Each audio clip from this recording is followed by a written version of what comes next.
16 অধ্যায় 13 পদ আমরা দেখব। যোহন তার 16 অধ্যায় 13 পদ, যোহন তার 16 অধ্যায় 13 পদ। সেখানে কি বলছে? যখন সত্যের আত্মা আসবেন, তিনি তোমাদের সকল সত্যের পথে পরিচালনা দান করে নিয়ে যাবেন। When the Spirit of the truth comes, He will lead you into all truth. যিশু বলছেন, তোমরা সত্যকে জানিবে এবং সত্য তোমাদের স্বাধীন করিবে। প্রভু যিশু কখনো বলেননি যে তোমরা খ্রিস্ট বিশ্বাসকে বা খ্রিস্ট ধর্মকে জানবে এবং খ্রিস্ট ধর্ম তোমাদেরকে সত্যের পথে নিয়ে যাবে। বাইবেলে কোথাও লেখা নেই। তিনি বলছেন তোমরা সত্যকে জানবে, সত্য তোমাদেরকে স্বাধীন করবে। In other words, we can say যে আমরা সত্যের পথের দিশারি। We are not following a religion. আমরা কিন্তু কোন ধর্মকে অনুসরণ করি না। Let me be emphatic on this. জোর দিয়ে আমি কথাটা বলতে চাই যে প্রভু যিশু কোন ধর্ম প্রতিষ্ঠা করতে তিনি আসেননি। He never came to start up another religion. কিন্তু তিনি ধর্মের ঊর্ধ্বে সত্যকে দেখাতে চেয়েছেন। সেজন্যই যোহন লিখিত সুসমাচারে বারবার ওভার এন্ড ওভার এগেইন তিনি একটা কথা বলছেন। বারবার যে কথাটা উঠে এসেছে, আমি পথ, আমি সত্য, আমি জীবন। তোমরা সত্যকে জানিবে, সত্য তোমাদের স্বাধীন করিবে। তিনি এখানেও যোহন তার 16 অধ্যায় 13 পদে তিনি বলছেন সত্যের আত্মা, তার মানে ঈশ্বরের আত্মা, পবিত্র আত্মা হচ্ছে সত্যের আত্মা। সত্যের আত্মা যখন আসবেন, তিনি আমাদের সত্য পথেই পরিচালনা দান করবেন। প্রভু যিশু স্বর্গে চলে যাওয়ার পূর্বে তার দুঃখ ভোগ, তার ক্রুশারোহণ, তার মৃত্যু, তার পুনরুত্থানের পূর্বে তিনি যোহন লিখিত সুসমাচারের 16 অধ্যায় তার শিষ্যদেরকে তিনি প্রস্তুত করে তুলছেন। He was preparing his disciples. তার শিষ্যরা অনেকে এই কথাটা শুনে অনেকে বিশ্বাসই করতে পারেনি যে প্রভু যিশুর এই রকমটা ঘটতে চলেছে। তাদের উদ্দেশ্যে যদি আপনি যোহন তার 16 অধ্যায় ভালো করে পড়েন, তাহলে সেখানে দেখবেন প্রভু যিশু তার শিষ্যদেরকে তৈরি করছেন। He was trying to lead them to the point of realization. উপলব্ধির সেই জায়গাটায় তার শিষ্যদেরকে তিনি নিয়ে যেতে চাইছেন। তিনি বোঝাতে চাইছেন যে তার ফিজিক্যাল প্রেজেন্স ওয়াজ লিমিটেড। তিনি বোঝাতে চাইছেন পবিত্র আত্মাকে আসতে গেলে তাকে সেখান থেকে যেতে হবে। তিনি বোঝাতে চাইছেন যে প্রভু যিশু যতদিন তাদের সঙ্গে থাকবেন তিনি লিমিটেড ভাবেই থাকবেন, কিন্তু পবিত্র আত্মা তিনি লিমিট ভাবে থাকবেন না। তিনি আসবেন। সেই কারণে তিনি বলতে চাইছেন তোমাদেরকে আমি অনাথ রাখিয়া যাইব না। কেন তিনি এই কথাটা বলছেন? কার উদ্দেশ্যে বলছেন? শিষ্যদের উদ্দেশ্যে। কেন তিনি এই কথা বলছেন?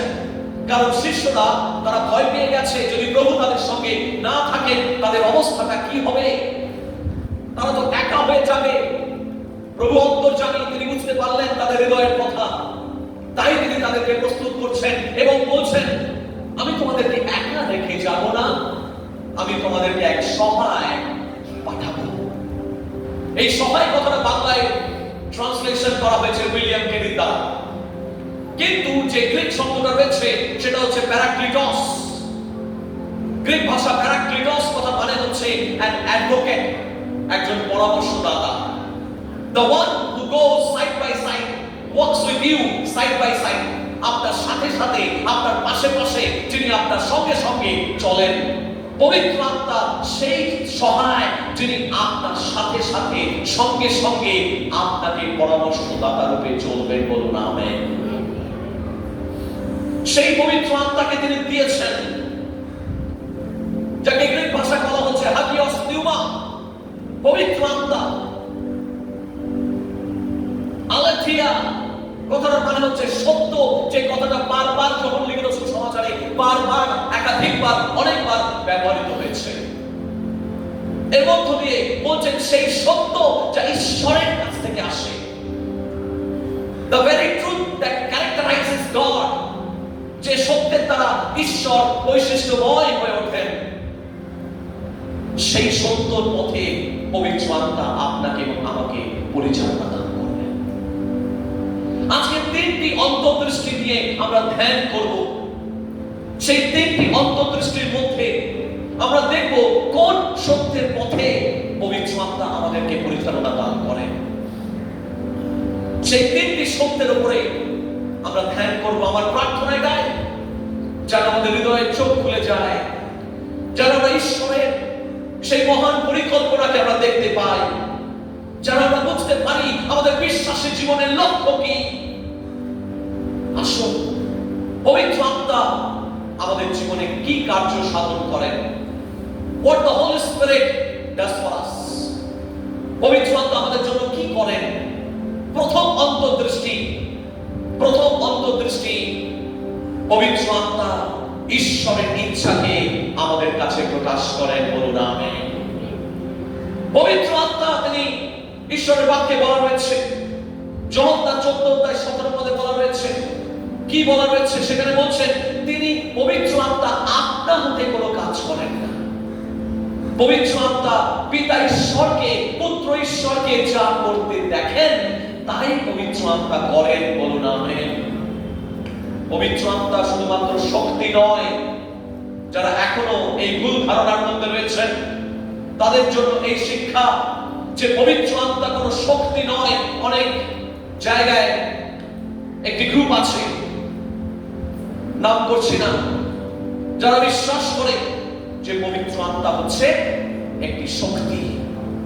তাদের আবার আলাদা বাইবেল আছে, এবং সেই বাইবেলে, ইংরেজি বাইবেলে দেখবেন ইট কথা মানে আইটি ইট, পবিত্র আত্মার ক্ষেত্রে যখন বলা হচ্ছে তখন সেখানে আইটি ইট ব্যবহার করা হয়েছে, মানে ইহা, মানে তার ব্যক্তিত্ব নেই। কিন্তু পবিত্র আত্মা হচ্ছে ব্যক্তি, বলুন আমেন। তৃতীয় ঈশ্বরের তৃতীয় ব্যক্তিত্ব হচ্ছে পবিত্র আত্মা। পিতা ঈশ্বর, পুত্র ঈশ্বর এবং পবিত্র আত্মা ঈশ্বর। এবং তৃতীয় ঈশ্বরের এই পবিত্র আত্মা তিনি ব্যক্তি। সেই কারণে বাইবেল বলছে যেমন কোন ব্যক্তিকে আঘাত করা যায়, যেমন কোন ব্যক্তিকে অপমান করা যায়, তেমনি ভাবে আমরাও পবিত্র আত্মাকে দুঃখিত করে তুলতে পারি। পবিত্র আত্মা কষ্ট পান আমাদের আচার ব্যবহারে, পবিত্র আত্মা দুঃখ পান, পবিত্র আত্মা অপমানিত বোধ করতে পারেন, কারণ তিনি ব্যক্তি, তার মধ্যে ব্যক্তিত্ব রয়েছে। আর সেই পবিত্র আত্মা তিনি পিতা ঈশ্বরকে যা করতে দেখেন, পুত্র ঈশ্বরকে যা করতে দেখেন, তিনিও তাই করেন। ইংরেজি বাইবেলে যেটা লেখা রয়েছে, অরিজিনাল ইংরেজি বাইবেলে লেখা রয়েছে হি, not it. He, H E, হি মানে তিনি। বাংলা বাইবেলে লেখা আছে তিনি, ইহা নয়, তিনি। তিনি কাকে বলা হয়? কোন ব্যক্তিকে বলা হয়। হি কাকে বলা হয়? কোন ব্যক্তিকে বলা হয়। তার মানে পবিত্র আত্মা হচ্ছেন ব্যক্তি, বলুন আমেন। সেই কারণেই এখানে গ্রিক শব্দ প্যারাক্লিটস ব্যবহার করা হয়েছে। কথাটার মানে হচ্ছে তিনি সহায় হয়ে আসবেন, মণ্ডলীর সহায়ক হয়ে তিনি আসবেন, আমাদেরকে সঠিক পথে পরিচালনা করবেন, সত্যের পথে পরিচালনা করবেন। তাই পবিত্র আত্মা যা আমাদের জীবনে প্রথম কার্য সম্পাদন করেন, তিনি হচ্ছেন আমাদের কাছে ঈশ্বরের ইচ্ছাকে জানতে সাহায্য করেন, বলুন আমেন। আপনারা বলুন ঈশ্বরের ইচ্ছা, আপনারা বলুন ঈশ্বরের ইচ্ছা, ঈশ্বরের ইচ্ছা।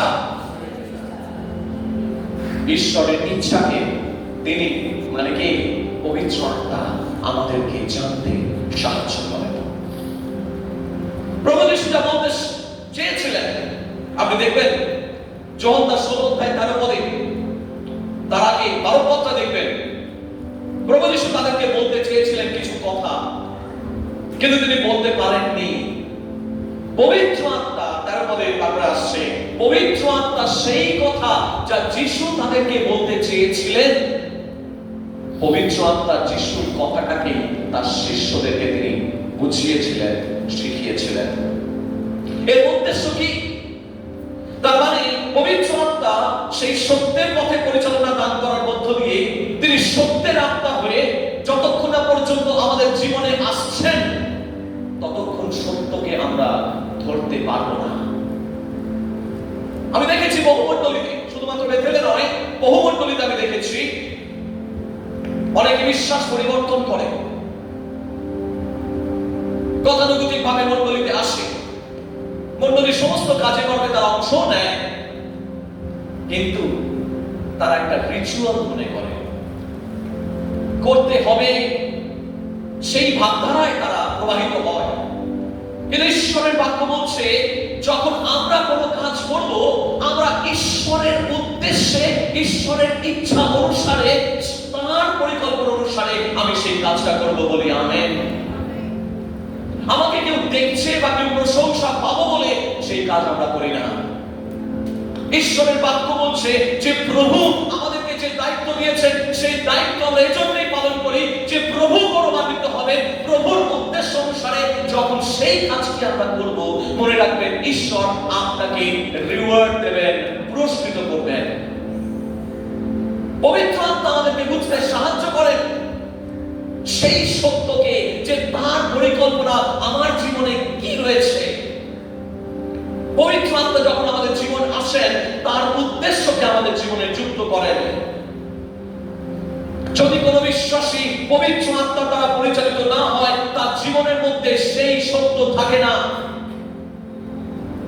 সেই সত্য যদি না থাকে, you are left with confusion. আজকে বহু খ্রিস্ট বিশ্বাসী তারা কনফিউজড, কারণ তাদের ফিউজটাই নেই, সেই জন্যই তারা কনফিউজড। ফিউজটা মানে বোঝেন? কাশিবাবু এখানে আছে, ইলেকট্রিশিয়ান। ফিউজ মানে কি? ফিউজ হচ্ছে একটা, ওটাকে সকেট, আপনাকে বলে না সকেট, সেই সকেটের সঙ্গে এটা বিচ্ছিন্ন হয়েছে, দুটো পার্ট। সকেটের সঙ্গে যদি ফিক্স করে দেওয়া হয় সঙ্গে সঙ্গে আলো জ্বলে উঠবে, আর সকেট থেকে যদি আলাদা করে দেওয়া হয় তাহলে আলো নিভে যাবে। আপনার জীবনটা যদি ঈশ্বরের সঙ্গে প্লাগ হয়ে যায়, তার উদ্দেশ্যের সঙ্গে প্লাগ হয়ে যায়, তখনই আপনার জীবনে তার উদ্দেশ্যের আলো জ্বলে উঠবে। আপনি এতদিন পর্যন্ত শুধু সকেটটাকে বার করে রেখেছেন, ঈশ্বরের উদ্দেশ্যের সঙ্গে জোড়া লাগাননি। পবিত্র আত্মা, সত্যের আত্মা, তিনি সেই সত্যকে আমাদের অন্তরে প্রবেশ করবেন এবং আমাদেরকে ঈশ্বরের উদ্দেশ্যের সঙ্গে সকেটের মতো লাগিয়ে দেবেন জোড়া। আর যখনই জোড়া লাগবে, ঈশ্বরের সেই মহিমা আমার জীবনে চলতে থাকবে। বলুন আমেন। কতজন চান ঈশ্বরের মহিমা আপনার জীবনে জ্বলে উঠুক? কতজন চান আমাদের জীবনে ঈশ্বরের পরিকল্পনার আলো জ্বলে উঠুক? কতজন চায়? আমরা সকলেই চাই। তাই যদি হয়, ঈশ্বরের পবিত্র আত্মাকে আপনার জীবনে আসতে দিন। ঈশ্বরের পবিত্র আত্মা যে সত্যের আত্মা, সেই সত্যের আত্মা ঈশ্বরের পরিকল্পনাকে আপনার জীবনের সঙ্গে যুক্ত করে দেবেন। তখন আপনার জীবনের যে কনফিউশন, সেটা তখন ফিউশন তৈরি হবে, কনফিউশন নয়। আপনার জীবনের মধ্যে আশীর্বাদ নেমে আসবে। আপনার জীবনকে দেখে বুঝবে এই হচ্ছে উদ্দেশ্যে পরিচালিত জীবন। You are not confused. আমরা কোন কাজ কনফিউশনে করতে পারি না। আমাদের ভিতরে ভিতরে দ্বিধাগ্রস্ত হয়, আমি ঠিক করছি, ভুল করছি, ঠিক করছি, ভুল করছি, কারণ আমরা জানি না আমাদের জীবনের উদ্দেশ্য, আমরা জানি না। আমরা যখন ঈশ্বরের সঙ্গে আমাদের জীবন কানেক্টেড হয়ে যাবে সকেটের মতো, তখন দেখবেন ঈশ্বরের পরিকল্পনা রকেটের মতো বেরিয়ে আসবে। আমি শব্দ নিয়ে খেলতে ভালোবাসি বড়।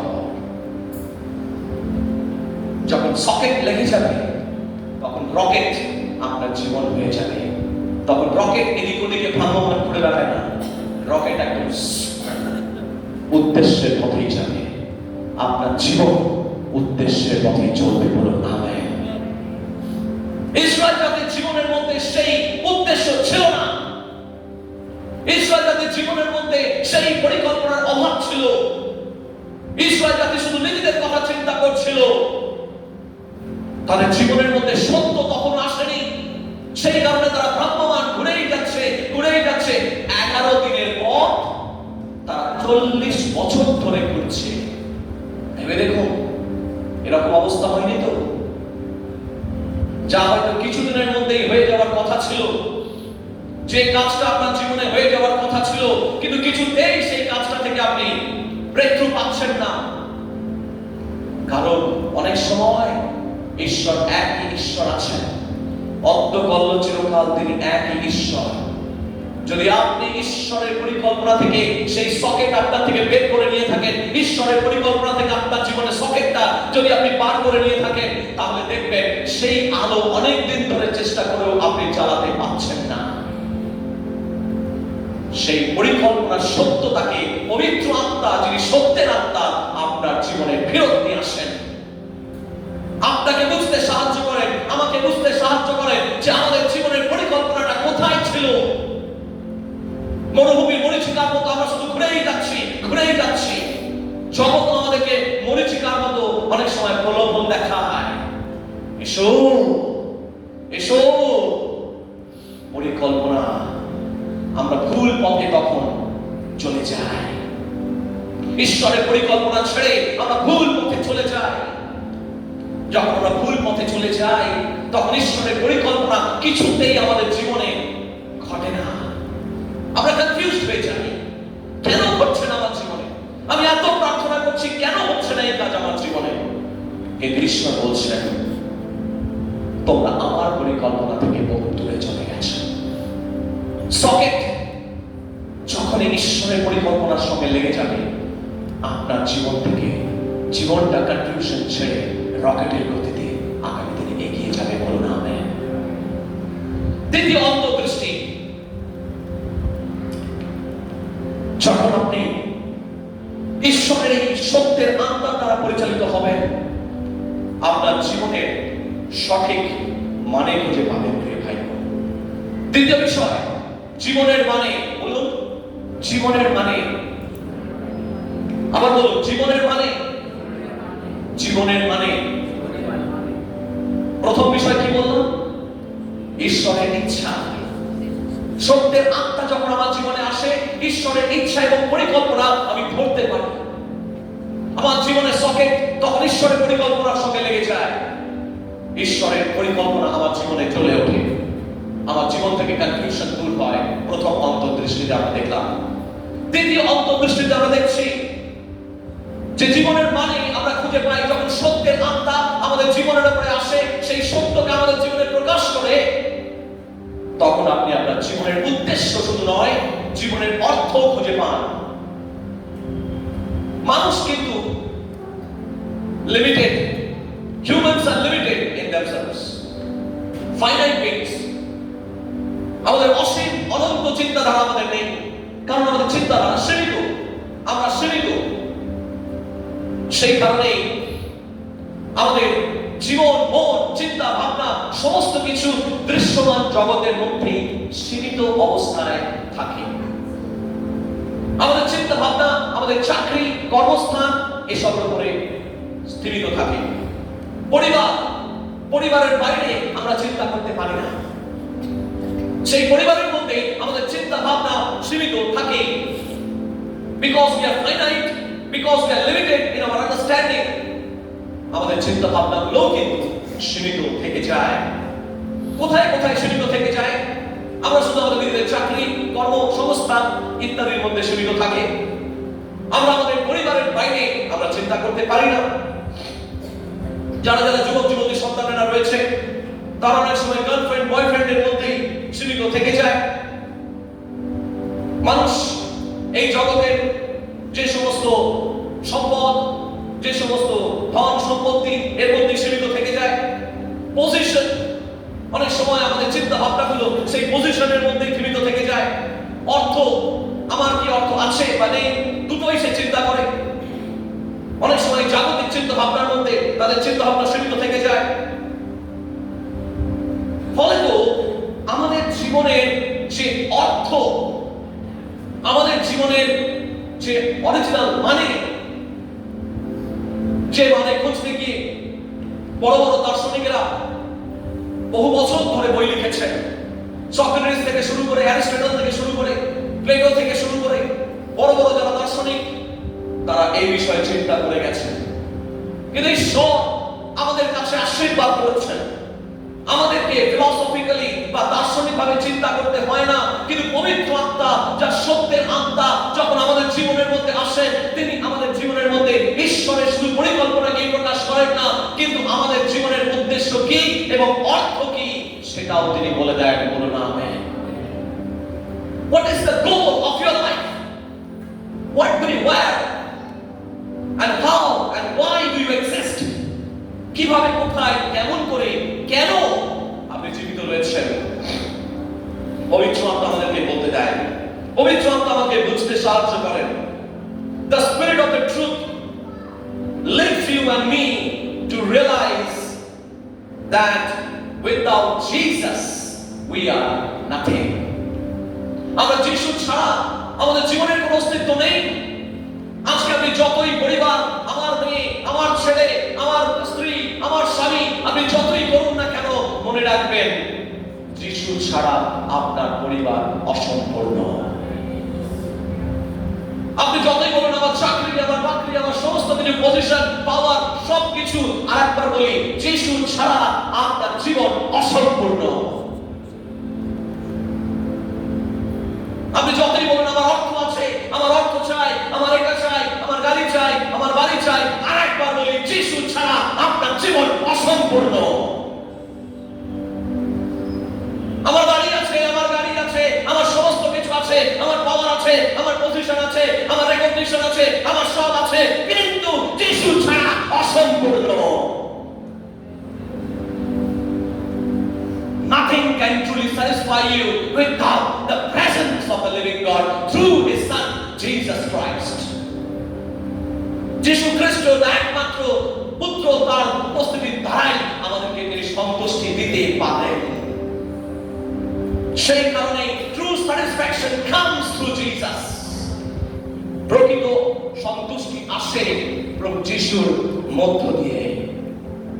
সেই কারণে প্রভু যিশু একবার বলেছিলেন, কে আমার মা, কে আমার ভাই, কে আমার বোন, কে আমার ছেলে, কে আমার মেয়ে, পিতার ইচ্ছা যারা পালন করে না, তাদেরকে আমি আমার কন্যা, ছেলে, মেয়ে, স্বামী, স্ত্রী গণ্য করতে পারি না। প্রভু যিশু তিনি শিক্ষা দিচ্ছেন, কে আমার মা, কে আমার ভাই, পিতার ইচ্ছা যারা পালন করে তারাই আমার মা, তারাই আমার ভাই। তাই প্রকৃত পরিবার যদি হয় যারা ঈশ্বরের ইচ্ছাকে পালন করে, তাদেরকে আমি মা বলবো, তাদেরকে আমি ভাই বলবো, তাদেরকে আমি বোন বলবো, বলি আমেন। তাই আজকে কেউ আমার মা, কেউ আমার ভাই, কেউ আমার বোন, কেউ আমার ছেলে, কেউ আমার স্বামী, আমার সন্তান, সেটা এই জগতের মধ্যেই সীমিত থেকে যাবে, কিন্তু যে সম্পর্ক চিরকাল থাকবে যারা পিতা ঈশ্বরের ইচ্ছা পালন করে। তাই আজকে ঈশ্বর বলছেন, go beyond yourself, go beyond yourself, অর্থাৎ আপনি আপনার যে নিজস্বতা সেটাকে ছাপিয়ে ঈশ্বরের কাছে ওঠার চেষ্টা করুন। go beyond your family, আপনার পরিবারকে ছাপিয়ে উঠে ঈশ্বরের ইচ্ছাকে ধরার চেষ্টা করুন। go beyond your job, আপনার চাকরিকে ছাপিয়ে ঈশ্বরের ইচ্ছাকে ধরার চেষ্টা করুন। go beyond your wealth, আপনার ক্ষমতা, আপনার যে সম্পদ, যে সম্পত্তি, তাকে ছাপিয়ে আপনি ঈশ্বরের ইচ্ছাকে ধরার চেষ্টা করুন। go beyond your relations, আপনার যে সম্পর্ক রয়েছে, অনেক সময় সেই সম্পর্কগুলো আমাদেরকে সীমিত করে দেয়, কারণ সেই সম্পর্কগুলো দুর্বলতায় আমরা ঈশ্বরের ইচ্ছাকে ধরতে পারি না। go beyond relations,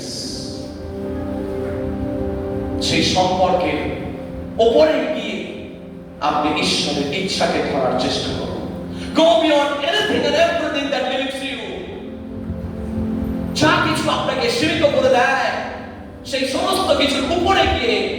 ঈশ্বরের ইচ্ছাকে ধরার চেষ্টা করুন।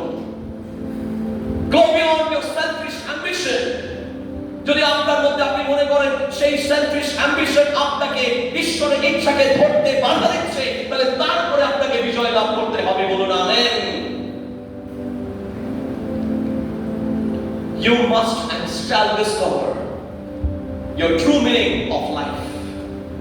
যখন আপনি আপনার এই সমস্ত সীমিত জিনিসগুলোর উপরে গিয়ে ঈশ্বরের ইচ্ছাকে ধরবেন, তখনই দেখবেন আপনার জীবনে ঈশ্বরের আশীর্বাদ শুধু নয়, আপনার জীবনের উদ্দেশ্য শুধু নয়, আপনি জীবনের প্রকৃত অর্থ খুঁজে পেয়েছেন। যেদিন আপনি জীবনের প্রকৃত অর্থ এবং লক্ষ্য খুঁজে পাবেন, আপনার যে অর্থ আছে সেটা অর্থবহ হয়ে উঠবে। বলুন আমেন। আমি বলেছি কিনা জানি না, তবে আপনাদেরকে আরেকবার বলছি যদি বলে থাকি। অনেকে আছেন যারা দুধ বিক্রি করে মদ খায়, আর যারা আছেন যারা মদ বিক্রি করে আবার দুধও খায়। দু ধরনের মানুষই আছে। কেন জানেন? যে দুধের স্বাদ জানে সে মদ বিক্রি করে দুধই খাবে, মদের দোকান থাকলেও মদ খাবে না। আর যাদের দুধের ব্যবসা আছে মানে যে সে দুধ খায়, ছানা খায়, মাখন খায়, ঘি খায়, তা নয়। যে তার স্বাদ মর্ম জানে না, সে তার মধ্যে থেকেও সেই জিনিস খায় না। আজকে আপনি দুধের সাগরে প্রবাহিত হচ্ছেন, কিন্তু সেই দুধটা আপনার জীবনে অর্থবহ হয়ে উঠবে তখনই যখন আপনি আপনার এই সীমিত চিন্তার উপরে উঠে আপনি বুঝতে পারবেন আপনার জীবনের লক্ষ্য কি আছে। যখন লক্ষ্য স্থির থাকবে, তখন আপনার হাতে রিসোর্স আপনি বুঝতে পারবেন এটাকে ব্যবহার কিভাবে করতে হবে। আপনার হাতে 10 টাকা আছে, সেই 10 টাকাকে আপনি কিভাবে ব্যবহার করবেন। আপনার হাতে 100 টাকা আছে, সেই 100 টাকাকে আপনি কিভাবে ব্যবহার করবেন। কারণ আপনি জানেন আপনার জীবনের লক্ষ্য কি, আপনার জীবনের উদ্দেশ্য কি, আপনার জীবনের প্রকৃত অর্থ কি। যখন সেই জিনিসটা জানবেন আপনার হাতে অর্থ, তখন অর্থবহ হয়ে উঠবে। বলুন আমেন। আপনার জীবনের উদ্দেশ্য নেই, যেমন ওই ছেলেটার জীবনের উদ্দেশ্য ছিল না। অপব্যয় পুত্র, তার হাতে অর্থ থাকা সত্ত্বেও সে কিন্তু অর্থটাকে কিভাবে ব্যয় করেছিল? একেবারে ছড়িয়ে দিয়েছিল, নষ্ট করেছিল, অপচয় করেছিল। জীবনের উদ্দেশ্য না থাকলে আপনার হাতে 10 লক্ষ টাকা দিলেও আপনি সেটার প্রপার ব্যবহার জানেন না। অর্থ পাওয়ার আগে অর্থের ব্যবহারটা কি করে করতে হয় সেটা আমাকে শিখতে হবে। বলুন আমেন। যদি অর্থের ব্যবহার না জানেন, অর্থ নিয়েও আপনার কোনো লাভ হবে না। অর্থের ব্যবহার জানলে আপনি ধনী, আর যদি অর্থের ব্যবহার না জানেন তাহলে টাকা থাকলেও আপনি গরিব। কারণ আপনি ওই টাকাটাকে অপচয় করে নষ্ট করে ফেলতে পারেন। অর্থের ব্যবহার আগে আপনাকে শিখতে হবে, আর সেই অর্থের ব্যবহার তখনই আপনি শিখবেন যখন জীবনের উদ্দেশ্য আপনি খুঁজে পাবেন। বলুন আমেন। আজকে ঈশ্বরের উদ্দেশ্য, সেই সত্যের আত্মা আমাদেরকে জানান দিচ্ছেন, সেই সত্যের আত্মা আমাদেরকে ধরছেন এবং বলছেন জীবনের প্রকৃত অর্থ কি। যখন সেই উদ্দেশ্য আপনি লাভ করবেন, ঈশ্বর আপনাকে আশীর্বাদ করবে। 3 নম্বর অন্তর্দৃষ্টি। যখন সত্যের আত্মা আমাদের উপরে আসে, তিনি আমাদেরকে ম্যাচুরিটিতে নিয়ে যান, পরিপক্কতা নিয়ে আসেন। বলুন পরিপক্কতা। আমার সাথে সাথে বলুন পরিপক্কতা। পরিপক্কতা, ম্যাচুরিটি। ম্যাচুরিটি ঈশ্বর থেকে আসে। বলুন আমেন। ম্যাচুরিটি ঈশ্বর থেকে আসে, বিশ্বাস করুন। ম্যাচুরিটি ঈশ্বরের আত্মা নিয়ে আসে। 12 বছরের ছেলেটার দিকে তাকান, মন্দিরে গিয়েছিল কে সে? প্রভু যিশু। 12 বছর বয়সে, তখন তার 52 বছর নয়, 12 বছর। সেই 12 বছর বয়সে যখন তিনি কথা বলছেন অধ্যাপকদের সঙ্গে, মন্দিরের যারা বিজ্ঞ পণ্ডিতদের সঙ্গে, তার কথা শুনে তাজ্জব। কি বাবা, কি আবার এই সব কথা কোথা থেকে শিখে? মাথা খারাপ হয়ে গেছে তার কথা শুনে। ম্যাচুরিটি ঈশ্বরের আত্মা নিয়ে আসেন। সেই সত্যের আত্মা যখন আমাদের মধ্যে আসে, আমাদের জীবনের মধ্যে ম্যাচুরিটি নেমে আসে। বলুন আমেন। আজকে আমরা সকলেই ম্যাচিওর হতে চাই। হাত তুলি, আমরা কতজন ম্যাচিওর হতে চাই? ইয়েস, আমরা সকলে ম্যাচিওর হতে চাই। আমরা সকলে ম্যাচিওর হতে চাই, কিন্তু ম্যাচুরিটি এমনি এমনি আসে না। ম্যাচুরিটি ঈশ্বরের আত্মা আমাদের মধ্যে প্রবেশ করা।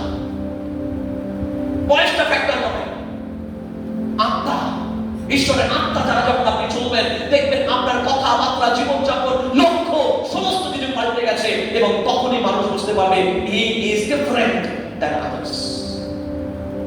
এই ব্যক্তি অন্যের থেকে আলাদা, এর চিন্তা ভাবনা, এর কথাবার্তা, এর লক্ষ্য আলাদা।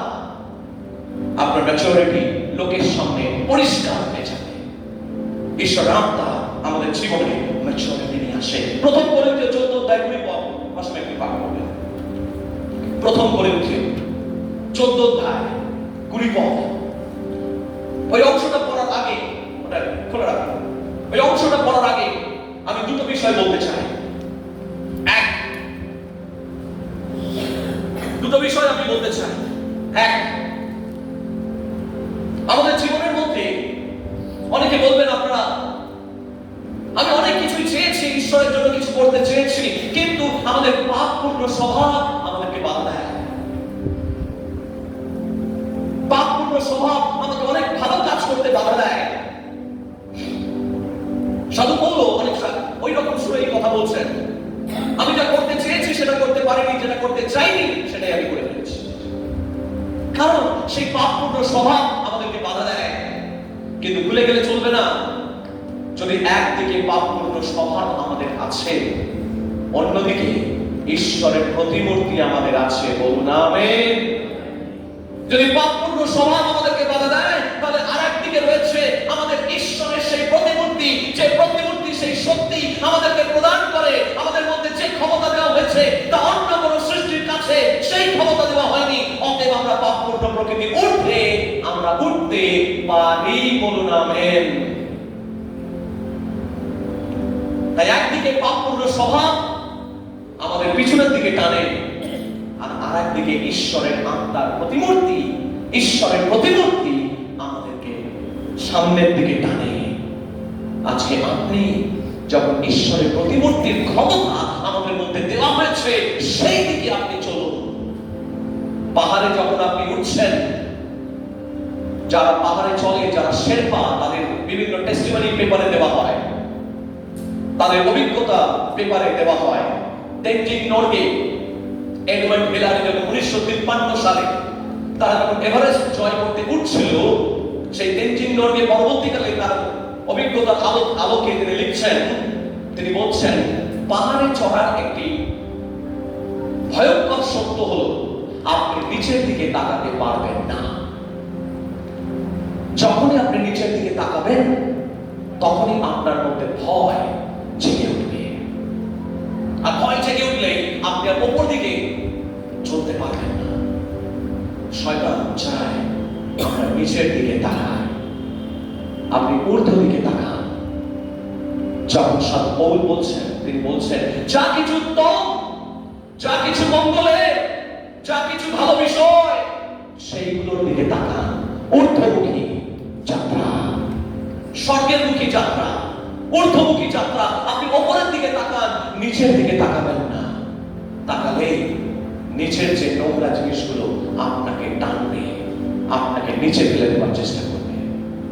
আজকে প্রিয় ভাই বোন, যদিও আমাদের সেলফ সিকিং মেন্টালিটি রয়েছে, তবুও সেলফ গিভিং মেন্টালিটিও ঈশ্বর দিয়েছেন। বলুন আমেন। অর্থাৎ স্বার্থপর চিন্তা ভাবনাগুলো আমাদেরকে পিছন দিকে টানে, কিন্তু ঈশ্বরমুখী আহ্বান আমাদেরকে উপরের দিকে উঠতে সাহায্য করে। আজকে কতজন মনে করেন ঈশ্বরমুখী আহ্বান আমাদের আছে? ঈশ্বরমুখী আহ্বান আমাদের আছে, তাই নিম্নমুখী চিন্তা আমরা করব না। ইমেজ অফ গড আমাদের মধ্যে আছে, তাই ঈশ্বরের আত্মার সাহায্যে আপনি ঊর্ধ্বমুখী উঠতে পারেন। কিন্তু ঈশ্বরের শক্তির সাহায্য যদি আপনার মধ্যে না থাকে, তাহলে আপনি নিচে পড়ে যেতে পারেন। 2011 সাল যখন আমি southern Asia Bible college MBA complete করছি, তখন আমাদের কলেজ থেকে ব্যাঙ্গালোরে আমাদেরকে রিট্রিটে নিয়ে যাওয়া হলো, বেড়াতে নিয়ে যাওয়া হলো। রিট্রিট কথাটা অতটা প্রচলিত নয় বাঙালি কালচারের মধ্যে। বেড়াতে নিয়ে যাওয়া হলো, তখন বেড়াতে নিয়ে যাওয়া হচ্ছে ব্যাঙ্গালোর থেকে ব্যাঙ্গালোর। এবার আমি ব্যাঙ্গালোরের শহরে যাচ্ছি। পুরো ওয়েস্টার্ন ঘাট, পশ্চিম ঘাট পর্বতমালার নাম নিশ্চয়ই শুনেছেন। পশ্চিম ঘাট পর্বতমালা একেবারে বিশাল পর্বতমালা, এবং একটা স্টেশন থেকে এসে দেখা গেল যে ট্রেনটি এরকম খাড়াই উঠবে ওপরে, এবং একটা ইঞ্জিনে হবে না। আমরা একটা স্টেশনে দাঁড়িয়ে আছি, দুটো ইঞ্জিন লাগানো হবে।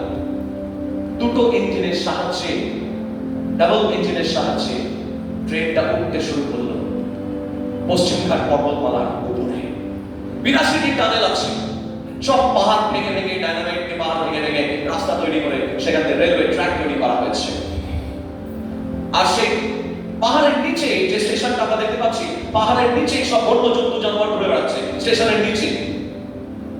মানে প্রায় স্টেশনটা প্রায় 3-4 তলা উপরে যদি হাইট করা যায়, আর তার নিচে পাহাড়ের পাদদেশে একটা ফুট অফ দ্য মাউন্টেন্স দেখতে পাচ্ছি সমস্ত বন্য জন্তু জানোয়ার ঘুরে বেড়াচ্ছে। জানলার কি করে দেখছি, তখন ক্যামেরা ছিল না, তাই স্মৃতির ক্যামেরাতেই বন্দী করে নিয়েছি। সেই সময় আমরা দেখতে পাচ্ছি দুটো ইঞ্জিন নিয়ে ক্রমশ এগিয়ে যাচ্ছে। যখন আপনি ঊর্ধ্বমুখী উঠবেন, শুধু আপনার শক্তিতে আর আপনার ইচ্ছা শক্তি থাকলেই হবে না। আপনার ইচ্ছা শক্তি একটা ইঞ্জিন, কিন্তু পবিত্র আত্মার শক্তি আর একটা ইঞ্জিন। এই দুটো ইঞ্জিনের সাহায্যে আপনাকে উপরে উঠতে হবে। বলুন আমেন। আজকে পবিত্র আত্মার সেই শক্তি তিনি আপনার মধ্যে দিতে চাইছেন। পবিত্র আত্মার শক্তি তিনি আপনার মধ্যে রাখতে চাইছেন, কারণ আমরা জানি ওই ঊর্ধ্বমুখী যাত্রায় কখনো একটা ইঞ্জিনে যথেষ্ট নয়। ঈশ্বর তিনি বলছেন, যখন সেই সত্যের আত্মা আমাদের মধ্যে আসবে, তখন দেখবেন আপনি ম্যাচিওর হয়ে যাবেন। এইবার আমি পড়তে বলবো আজকে 14-20 পদ, প্রথম করিন্থীয়।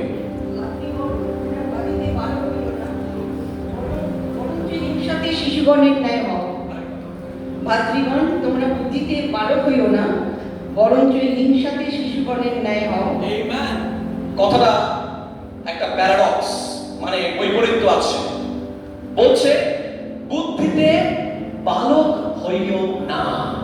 বোঝার চেষ্টা করুন, বুদ্ধিতে বালক হইও না, কিন্তু হিংসায় শিশুগণের মতো হও। কি অদ্ভুত বৈপরীত্য না, কন্ট্রাডিকশন। আমরা যখন বাইবেল বোঝাই, হার্মেনেটিক্স বলে একটি সাবজেক্ট রয়েছে, ব্যাখ্যা দিতে হয়। সেখানে বাইবেলের বিভিন্ন, Bible is a great literature, it's a literary genre, একটা সাহিত্যিক ভাষা। তাই সাহিত্যের একটা বহিঃপ্রকাশ আছে, এখানে একটা কন্ট্রাডিকশন ব্যবহার হচ্ছে, এবং সেই কন্ট্রাডিকশনের মধ্যে বলা হচ্ছে বালকের মতো হইও না বুদ্ধিতে, কিন্তু হিংসায় শিশুগণের মতো হও। মানে যখন বুদ্ধি, when it comes to your intelligence, যখন বুদ্ধির ক্ষেত্র হয়, তখন বালকের মতো হইও না, বালকের মতো বোকা হইও না। কিন্তু যখন হিংসা হয়, তখন শিশুর মতো সরল হও। মানে হিংসাটা বড়দের মতো না হয়, তখন যেন শিশু হয়ে যায়। যখন কারোর প্রতি আমাকে প্রতিশোধ দিতে হবে, তখন বালকের মতো হয়ে যাও, শিশুর মতো হয়ে যাও। কারণ শিশুরা প্রতিশোধ দিতে জানে না, পারে না। তাই প্রতিশোধ দেওয়ার ক্ষেত্রে শিশুদের মতো হও, কিন্তু বুদ্ধির ক্ষেত্রে বালকের মতো হয়ে না, তখন বড় হও। মানে এর অন্য ভাষায় বলতে গেলে, ইংরেজিতে যে শব্দটা রয়েছে বি ম্যাচিওর, তোমরা পরিপক্ক হও। আত্মিক পরিপক্কতা তোমাদের থাকা চাই। ঈশ্বরের আত্মা যখন আমাদের মধ্যে আসেন, তখন আমাদেরকে আত্মিকভাবে পরিপক্ক করে তোলেন। বলুন আমেন। তখন বুদ্ধিটা যেন হাঁটুর মধ্যে না থাকে, বুদ্ধিটা যেন এখানের বুদ্ধি এখানে থাকে। কিন্তু যখন মন্দ কাজ করতে যাচ্ছি, সঙ্গে সঙ্গে বুদ্ধিটা যেন শিশুর মতো হয়ে যায়। ঈশ্বরের আত্মা বলছেন, আমাদের সঙ্গে কথা বলছেন। তিনি বলছেন যে আমরা যেন সঠিকভাবে বেড়ে উঠি। অনেক সময় আমরা দেখি, আমি দেখে নেবো ও কি করে ওঠে, আমি দেখে নেবো ওটা কি করে করে, আমার সাথে টেক্কা দিচ্ছে। এই কথাগুলো আচ্ছা শুনতে পাবেন, এটা জাগতিক কথাবার্তা। কিন্তু ঈশ্বরের সত্যের আত্মা যখন আসে তখন দেখবেন এই সমস্ত কথা বলতে আপনি বহুকাল ভুলে যাবেন। এই ধরনের কার্যকলাপে যদি কেউ যুক্ত থাকে তবে দায়িত্ব নিয়ে বলা যায় যে তার মধ্যে আর যাই হোক ঈশ্বরের আত্মা নেই। ঈশ্বরের আত্মা থাকলে আপনি ম্যাচিউর হয়ে উঠবেন এবং আপনি অন্যকে শ্রেষ্ঠ জ্ঞান করবেন। আমিত্ববোধ কখন জলের ঢেউয়ের মতো চলে ভেসে যাবে, আপনি অন্যকে শ্রেষ্ঠ জ্ঞান করবেন। আপনি অনর্থক দর্পের বসে কোন প্রতিযোগিতার মধ্যে দেখবেন আপনি যাচ্ছেন না, ত্যাগের মধ্য দিয়ে আপনি সম্মানিত হতে চাইবেন। এফেসীয় পুস্তকের 2:10 সেখানে কি বলছে? এফেসীয় পুস্তক 2:10 খোলেন, একটু পড়ুন। 2:10 এফেসীয় পুস্তক।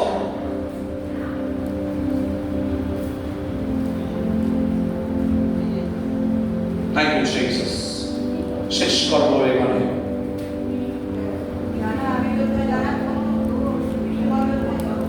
আচ্ছা, এটা বলেন। 10 পদ। যারা কোনো দোষ তোমরা ক্ষমা করো, আমিও ক্ষমা করি, কেননা আমিও তুমি 10 পদ। 2 এফেসীয় 2:10 পড়ুন।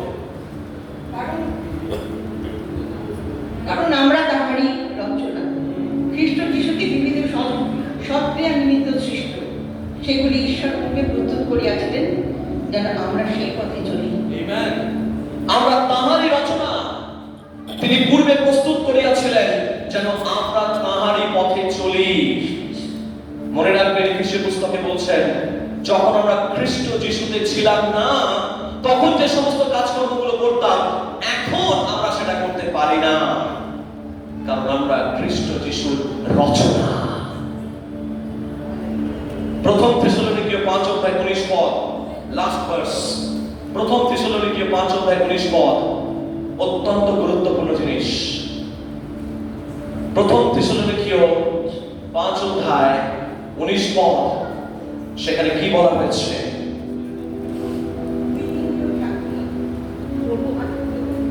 প্রথম থেসলোনিকীয় 5:19 আত্মাকে নির্মাণ করিও না। ব্যাস ওইটুকুনি।